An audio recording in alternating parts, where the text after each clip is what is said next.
morning, guys. I'm Vivian. I'm the founder and CEO of ELSA, and we are an AI for pronunciation training to language learners. The story how I started the company is a problem that's very dear and near to my heart. It's a personal challenge that I struggled about 10 years ago when I first moved to the state to do my grad school here. I still remember when I was at Stanford for my MBA class. In class, it's usually you try to contribute your ideas because it's MBA, so it's like people value your experience as you brought into the classroom. And I was raising my hands, trying to share my ideas and my experience, and I noticed that over and over again, the professors and the classmates would just kind of skipped over it and then acknowledged that I was speaking, but then never really followed up.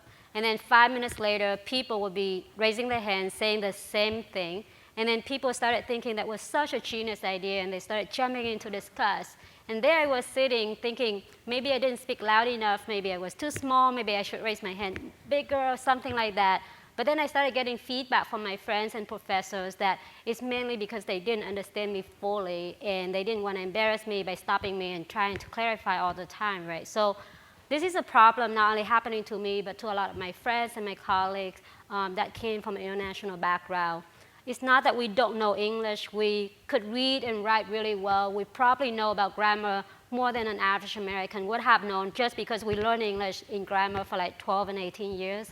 But when it comes to speaking and be understood, that's a very different challenge. And this is a problem that we had more than 1.5 billion English learners out there are facing every day. And we invested a lot of money in this market. More than $60 billion had been spending on English language training alone. And yet, when I talked to more than 1,000 students before I started the company, 90% of them were really scared of speaking because they're very nervous. When they speak, people keep asking them, can you repeat that? Can you say it again? And they lost that confidence, and they're very nervous of speaking up, right? When I first pitched the idea to an investor in the Bay Area, and the investor was saying, like, why is that so important for you to speak correctly? Because when I was in France, in Paris, I tried to order a croissant in French language that I learned from Duolingo, and people thought it was really charming accent that I had. So why is that so important that you had to improve your accent? This is a very different story. We use English as a survival language as we had to communicate. It's not just a matter of being cute with your accent or anything like that, right? So based on our research, we know that when people are speaking English with an accent, they are perceived to be 30% less trustworthy, and people just do it unconsciously. As they hear you speaking English with a strong accent, they trust you less. Company loses productivity based on miscommunication of people speaking English differently. People who speak English well will earn 40% more than those who don't. And this is a huge problem that's facing people around the world, and that's where we are trying to solve it with ELSA. ELSA stands for English Language Speech Assistant. When I first started out, a lot of my nieces and nephews and friends and kids are saying, hey, that's a frozen Elsa. And they started singing Let It Go. It was not that. It was just a name that we're thinking that, hey, we want to be closer to the students. We want to be the coach and the friend that's always there and listen to you. And that's where the name came up.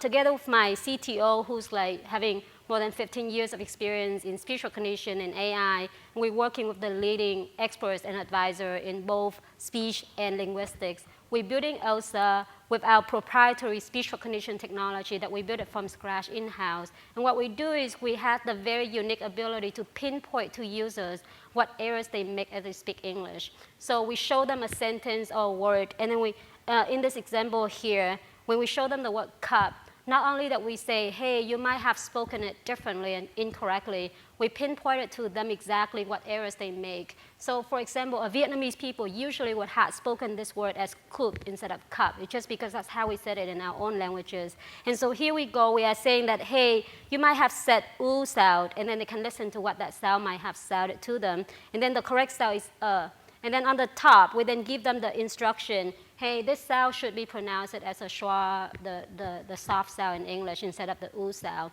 And then they can listen to that audio feedback and then fix it.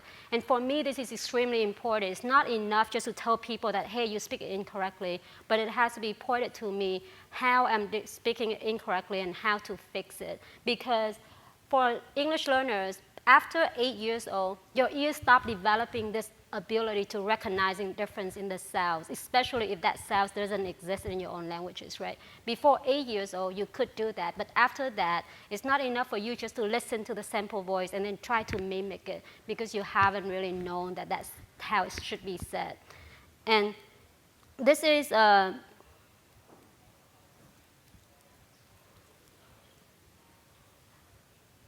and this is how we're teaching it. We're teaching sound, so we give them an example of the word, and then they have to speak it. We're also focusing on stress. Let's say we give them a word, and then if they place the emphasis on a different syllable, then we tell them that's wrong. Stress is extremely important. Let's say a lot of our friends go into an interview and saying that I want to apply for that career, but a lot of them would say career, and that has a very different meaning when you place the stress incorrectly. And here we would highlight it to them, hey, you had stressed on the second syllable, but you should have said it on the first syllable.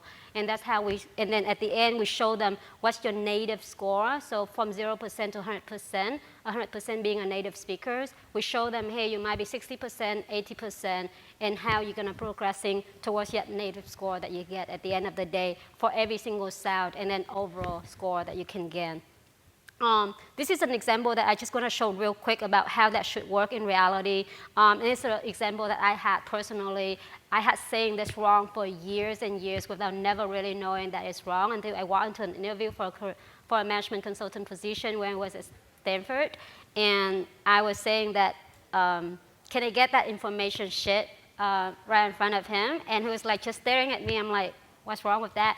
And then at the end of that, luckily I got the job, but he really came out to me and said, hey, you actually really should have not said that. And this is an example of how it's, I don't think I can play it. Anyway, I think it would have said that, hey, you said it wrong, and then this is how you should fix it overall. We launched a product 2016, 2 years ago, and so far we had got about almost 3 million users right now. But more importantly, we got a lot of people exercising on the platform. Every week we had more than 2 million people exercising on the platform right now.